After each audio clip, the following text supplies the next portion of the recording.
स्वागत है आप सभी का एसीएन न्यूज पर। मैं हूं शाहीन खान। नजर डालते खबरों पर। मुख्यमंत्री विष्णुदेव साय ने हसदेव क्षेत्र में पेड़ों की कटाई को लेकर पहली बार खुलकर अपनी प्रतिक्रिया दी है। मुख्यमंत्री ने पत्रकारों के प्रश्नों का उत्तर देते हुए कहा कि कैंपा फंड तथा प्रधानमंत्री नरेंद्र मोदी के एक पेड़ मां के नाम अभियान के तहत प्रदेश भर में बड़े पैमाने पर पौधारोपण किया जा रहा है।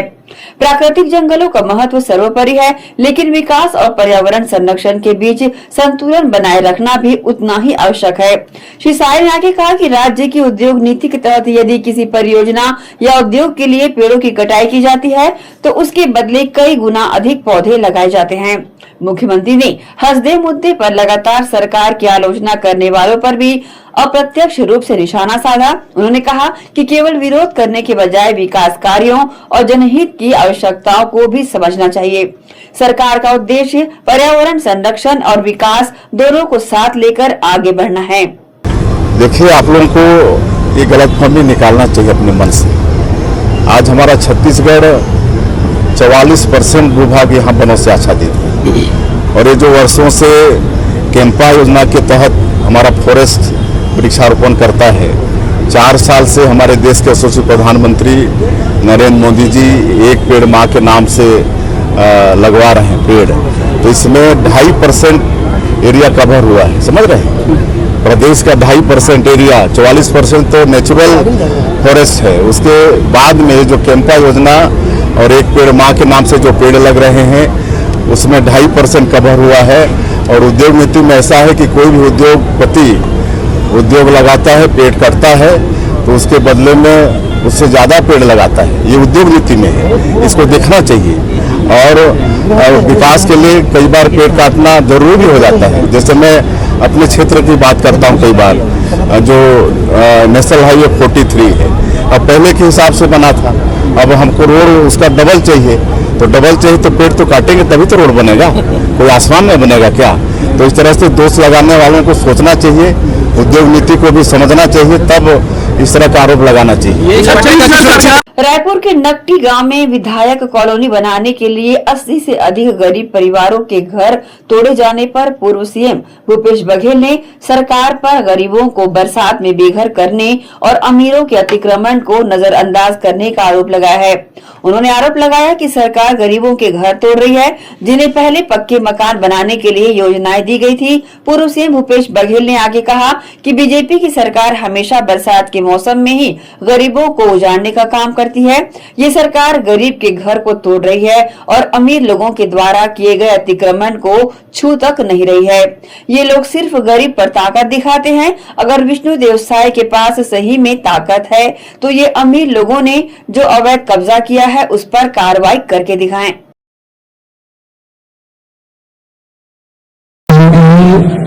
आत्मा की भी बात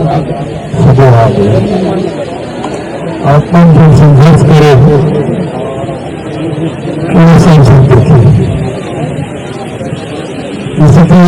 कि भीतर के मन बाहर नहीं जा सके, जैसे बाहर के मन भीतर नहीं आ सके। भीतर मन घेर के ये पूरे तोड़ फोड़ करो। गरीब के घर बड़े आदमी के अतिक्रमण छुएगी। अब सरकार से ये मांग करो, तब तो भाई से निकलना चाहेगा, जब आयोजन बना दो कि गरीबी में क्या अतिक्रमण दिखेगा, जब बनाया अतिक्रमण नहीं, सरकार खुद भी हो, ये अतिक्रमण कैसे हो गई? आबादी मकान बनाए थे, अतिक्रमण कैसे हो गई? जमीन बनाए थे, अतिक्रमण कैसे हो गई? और गाँव भर के समाज चारा गाँव जमीन है, तो गाँव चला तो जमीन है, अंग्रेज मन की जमीन है। लेकिन जो अतिक्रमण करे हैं तेल का बने, तो सबसे पहली बात तो यह है जो पीएम आवास के पूरा मकान की कीमत सरकार ने देना चाहिए। जो पहले जो मकान बना है और आबादी भूमि है या सरकारी भूमि है, पूरे मुआवजा की कीमत सरकार ने देना चाहिए।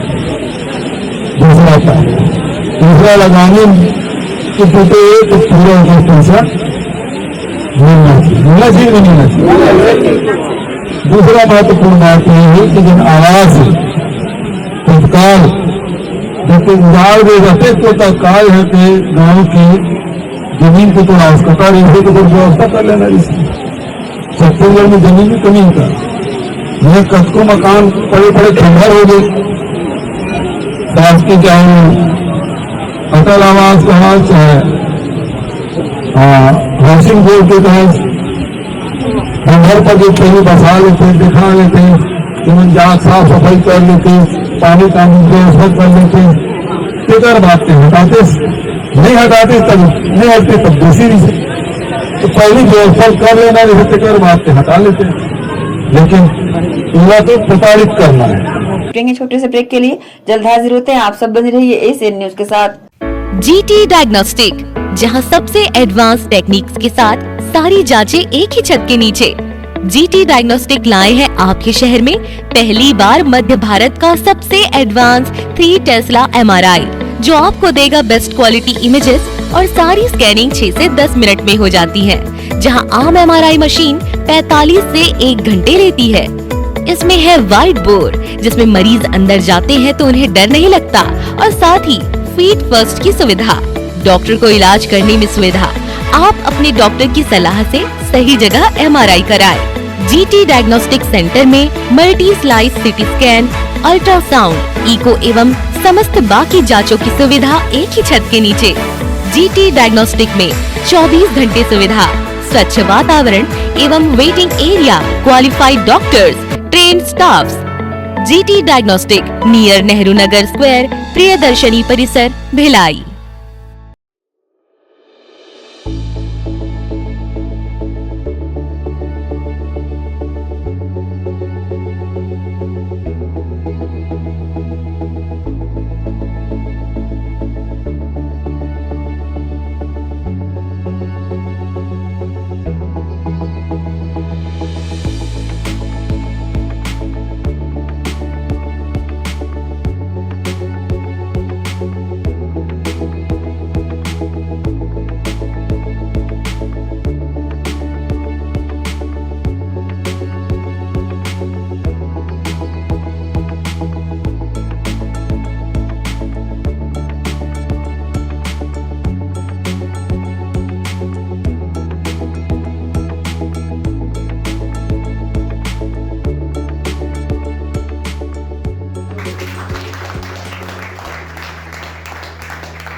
कॉलेज चले गए 2-3 साल हो गए, फिर सोचे सर से मिलने आते हैं करके।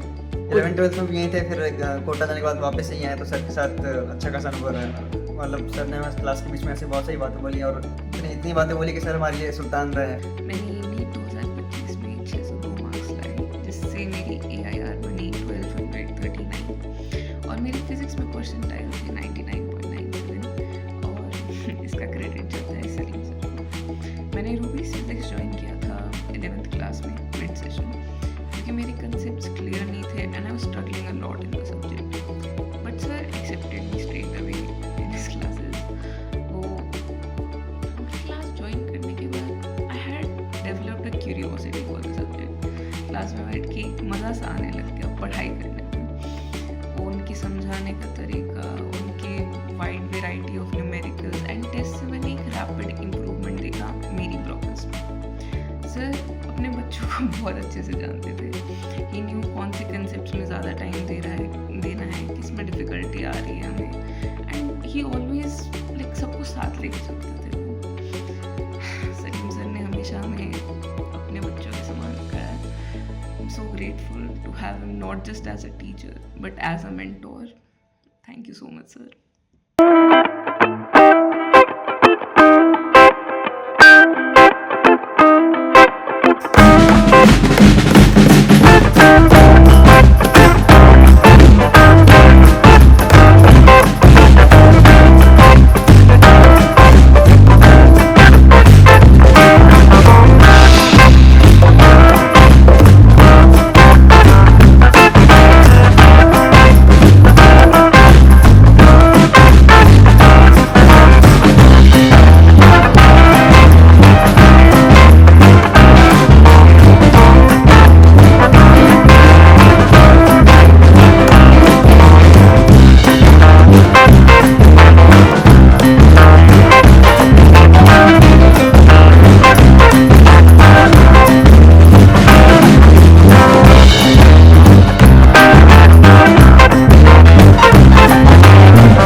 ब्रेक के बाद आपका स्वागत है।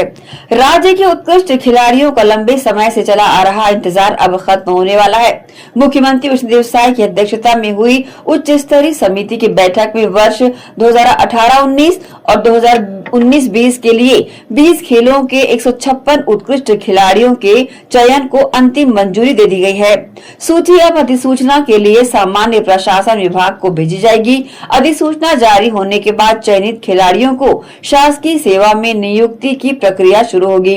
डिप्टी सीएम और खेल मंत्री अरुण साव ने जानकारी देते हुए कहा कि उत्कृष्ट खिलाड़ी के चयन को लेकर मुख्यमंत्री की अध्यक्षता में कमेटी की तीसरी बैठक हुई। बैठक में 2018-19 और 2019-20 के लिए उत्कृष्ट खिलाड़ी के नाम चयनित किए हैं। 156 खिलाड़ी 20 अलग अलग खेलों के लिए चयनित किए गए हैं। ये सूची सामान्य प्रशासन विभाग को भेजी जाएगी। फिर सामान्य प्रशासन विभाग इन चयनित खिलाड़ियों के सरकारी नौकरी के लिए जरूरी प्रक्रिया करेगी। मुख्यमंत्री माननीय विष्णुदेव साय जी की अध्यक्षता में कमेटी की बैठक संपन्न हुई। कमेटी ने पूर्व में 2 बैठकें की थी और आज तीसरी बैठक संपन्न हुई है।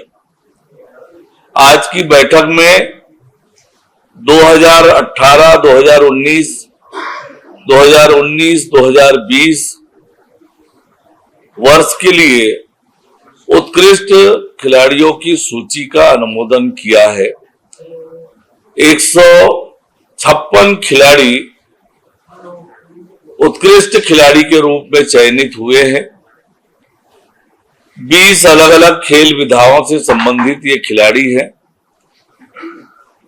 जो नियम है उस नियम के अनुरूप 156 खिलाड़ियों को उत्कृष्ट खिलाड़ी के मापदंड के अनुरूप पाया गया और अब ये 156 खिलाड़ियों की सूची सामान्य प्रशासन विभाग को प्रेषित की जाएगी। सामान्य प्रशासन विभाग इसे अधिसूचित करेंगे और इनके शासकीय सेवा में लेने के लिए आवश्यक कार्यवाही वहां से प्रारंभ होगी। तो ये बहुत लंबे समय से हमारे राज्य के खिलाड़ी इस सूची की प्रतीक्षा कर रहे थे। अब उनकी प्रतीक्षा समाप्त हुई है। राज्य में विष्णुदेव साय जी के नेतृत्व में हमारी सरकार बनने के बाद लगातार हम खेल और खिलाड़ियों की तरक्की और बेहतरी के लिए काम कर रहे हैं और आज का निर्णय भी उसी दिशा में एक बहुत बड़ा कदम है। मैं सभी 156 खिलाड़ियों को बहुत बधाई और शुभकामनाएं देता हूं। उनके उज्जवल भविष्य की कामना करता हूं। आंध्र प्रदेश के विजयवाड़ा में आयोजित युवा संसद प्रोग्राम में शामिल होने पहुंचे छत्तीसगढ़ के उप मुख्यमंत्री विजय शर्मा ने कहा कि इंजीनियरिंग कॉलेज में युवाओं का प्रोग्राम है जिसमें भारत में होने वाले परिवर्तन के संबंध में चर्चा है। उसी के संबंध में मुझे आमंत्रित किया गया था। मैं उसी कार्यक्रम में सम्मिलित होने आया हूं। वहीं छत्तीसगढ़ के कोरिया जिले में हुए ट्रिपल मर्डर की घटना पर डिप्टी सीएम विजय शर्मा ने कहा कि विचार विमर्श के बाद ये फैसला लिया गया है। ये फैसला 1 हफ्ते पहले ही हो गया था, लेकिन प्रक्रिया में समय लगा। मुख्यमंत्री विष्णुदेव साय ने तय किया है ये मामला सीबीआई को सौंपा जाए। दूसरी बात, 2 चश्मदीद गवाहों की सुरक्षा पक्की की गई है। उनमें से एक का बयान ले लिया गया है, दूसरे का बयान भी लिया जाएगा।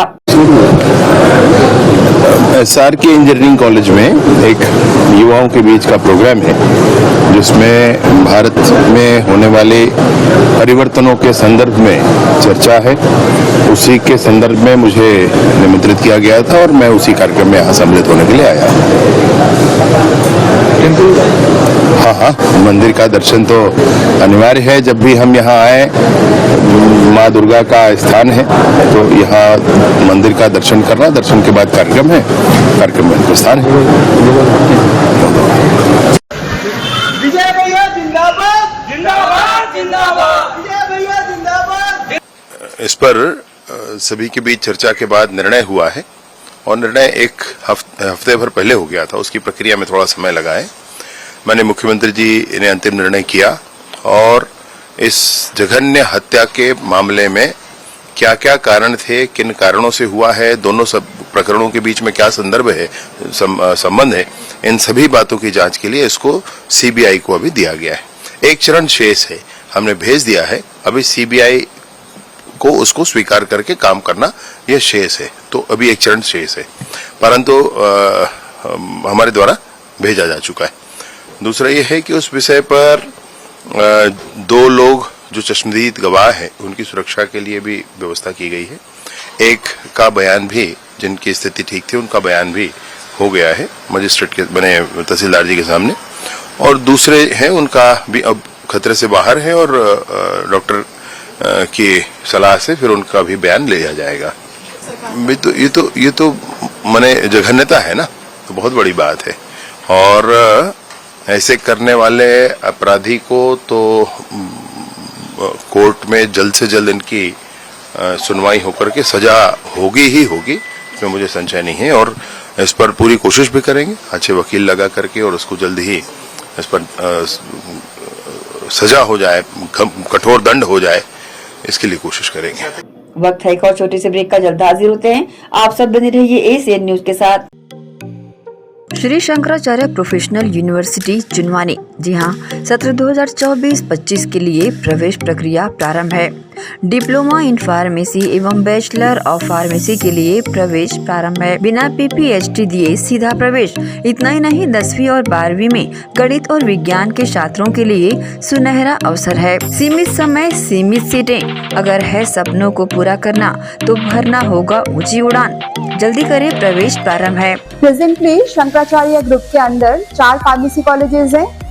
इन चारों फार्मेसी कॉलेजेस में diploma in pharmacy and bachelor of pharmacy की कोर्सेज रन होती हैं। साथ में masters in pharmacy and PhD की कोर्सेज भी हम ऑफर करते हैं। शंकराचार्य प्रोफेशनल यूनिवर्सिटी के अंदर ये चारों कॉलेज एफिलिएटेड हैं and most importantly pharmacy council of India ने चारों कॉलेजेस को अनुमोदन दिया है। जैसे कि आप जानते हैं, Shankaracharya group is famous for its infrastructure, its faculty, its students group, and in every aspect we are on top as from 2008.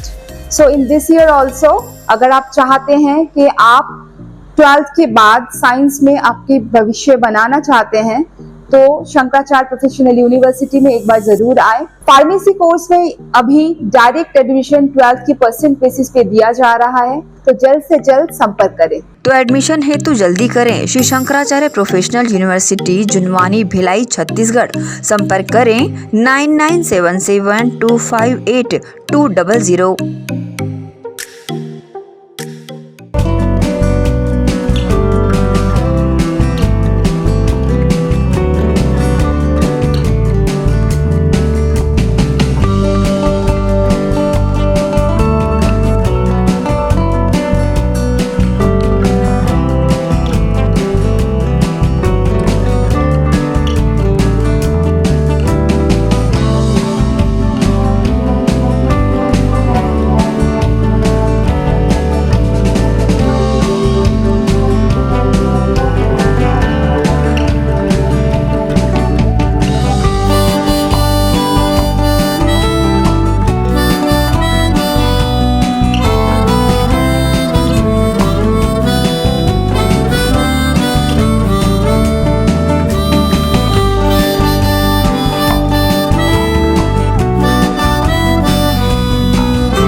Break के बाद एक बार फिर से आप सभी का स्वागत है। छत्तीसगढ़ के पूर्व मुख्यमंत्री एवं कांग्रेस नेता भूपेश बघेल ने अयोध्या राम मंदिर चंदे में कथित गड़बड़ी पर विश्व हिंदू परिषद के बयान पर तीखी प्रतिक्रिया देते हुए विहिप और आरएसएस पर गंभीर आरोप लगाए। भूपेश बघेल ने कहा कि जब वे मुश्किल में फंसते हैं तो विहिप हो या आरएसएस वे ऐसे ही बयान देते हैं। जब महात्मा गांधी की हत्या के आरोप में नाथूराम गोडसे को गिरफ्तार किया गया था तो आरएसएस ने उससे पल्ला झाड़ लिया था, जबकि वह जीवन भर आरएसएस से जुड़ा रहा था। आज उसी पैटर्न को अपनाते हुए विहिप कह रही है कि मंदिर चलाना उनका काम नहीं है, तो इतने समय से आप क्या कर रहे थे? मठ और मंदिर चलाना साधुओं, संतों और पुजारियों का काम है, लेकिन वहां आरएसएस के लोग भरे पड़े हैं। जब तक उन्हें लूट का हिस्सा मिलता रहा वे चुप रहे, लेकिन अब जब घोटाला सामने आ गया है तो वे कह रहे हैं कि उनका इससे कोई लेना देना नहीं है और उन्होंने इससे पल्ला झाड़ लिया है। बस यही उनके काम करने का तरीका है। पूरे मामले से अपने आप को दरकिनार कर रहे हैं। देखिए, ये जब फंस जाते हैं तो इस प्रकार से बयान देते हैं चाहे विश्व हिंदू परिषद की बात हो, चाहे वो आरएसएस की बात हो। महात्मा गांधी की हत्या में जब नाथूराम गोडसे पकड़े गए तो आरएसएस ने उसे पल्ला झाड़ लिया, जबकि जिंदगी भर वो आरएसएस से जुड़े रहे और कहा ये हमारा सदस्य नहीं है। आज उसी तर्ज पे विश्व हिंदू परिषद ये कह रहे हैं कि अब मंदिर चलाना हमारा काम नहीं है। तो इतने दिन तक क्या कर रहे थे भाई? इतने दिन तक के आपके आदमी क्या कर रहे थे? उस समय विरोध क्यों नहीं किया? ये तो मठ मंदिर चलाना साधु संतों का, पुजारियों का काम है। सब आरएसएस के लोग भरे पड़े हैं। तब तक कि चुप थे, जब तक लूट का माल मिल रहा था। लेकिन अब जब भंडाफोड़ हो गया तब कहते हैं हम पल्ला झाड़ दिया, हमसे कोई लेना देना नहीं। तो ये उसी प्रकार से इनके काम करने की शैली है। अब वो उसका मति मारी गई है। मंदिर का दरवाजा किसने खुलवाया? राजीव जी ने। इन्होंने खुलवाया क्या? मंदिर का पट ही राजीव जी ने खुलवाया। और राजीव जी ने बोला कि क्या बोले राजीव जी कि जो सुप्रीम कोर्ट का फैसला होगा हम उससे 1 इंच न आगे बढ़ेंगे न पीछे हटेंगे। ये लोग भी क्या किया? आखिर सुप्रीम कोर्ट का फैसला आया उसके बाद तो किए। अरे सारी नियुक्ति है पीएमओ सुबह है। नहीं तो जिस मठ का था उसको दे देना था, जिस पंथ का था उसको दे देना था। उसमें किसी शंकराचार्य को बुलाया नहीं गया जब प्राण प्रतिष्ठा हुआ। जब भूमि पूजन हुआ तब भी नहीं बुलाया गया। उसमें तो बैठे थे भागवत, ये बैठे थे ना। तो सवाल इस बात का है कि अब जब भंडाफोड़ हो गया, सैकड़ों हजारों करोड़ का घपला अब एक एक करके उजागर होते जा रहा है, तब बचने की कोशिश हो रही है। और आदित्यनाथ जी आपको तो बताना चाहिए कि एफआईआर के बिना एसआईटी कैसे गठन कर लिया आपने। और ये भी जानकारी आ रही है कि चंपत राय के कहने से वहां की स्थानीय पुलिस आके पहले ही जब्ती कर लिया 80 लाख रुपए जो पकड़ा गया वो कब पकड़ा गया? आपके एसआईटी गठन करने के बाद, आपके एफआईआर करने के बाद, कि उसके पहले पकड़ लिया गया था। तो सारे चीजों को दबाने की कोशिश की जा रही है। ये तो विशुद्ध रूप से मनी लॉन्ड्रिंग केस है। ईडी क्या कर रही है इसमें? क्यों नहीं कर रही है जांच? जब हजारों करोड़ रुपया अफरा तफरी हो गया, चढ़ावा को लूट लिया गया, ये चोरी तो नहीं है, सीधा सीधा डकैती है। ये बड़ा षड्यंत्र है। जांच का दायरा अभी तक किसी पूछे, केवल 8 लोग गिरफ्तार किए, उसको पूछताछ तक रिमांड में तक नहीं ली पुलिस। ऐसी योगी की पुलिस है। और बुलडोजर कब चलेगा भाई? सबके गरीब के घर में बुलडोजर चलाते हो, अब बुलडोजर चलाओ। औद्योगिक क्षेत्र स्थित स्वास्तिक इंडस्ट्रियल एंड कंपनी में अमानत का खयानत का मामला सामने आया है। कंपनी के 2 कर्मचारियों चाणक्य साहू व संतोष ठाकरे ने प्रोपराइटर की बीमारी के नाम पर उनके व्यवसायिक मित्र से 6 लाख से ज्यादा की रकम ली। इसके बाद नौकरी छोड़कर भाग गए। इस बीच कंपनी के संचालक की मृत्यु हो गई। जब वित्तीय लेन देन में फर्जीवाड़े की बात परिवार के लोगों को पता चली, तब ये मामला थाने पहुंचा। इस मामले में स्वास्तिक इंडस्ट्रियल एंड के संचालक दिवंगत राजेंद्र कुमार श्रीवास्तव की बेटी सविता श्रीवास्तव ने शिकायत दर्ज कराई।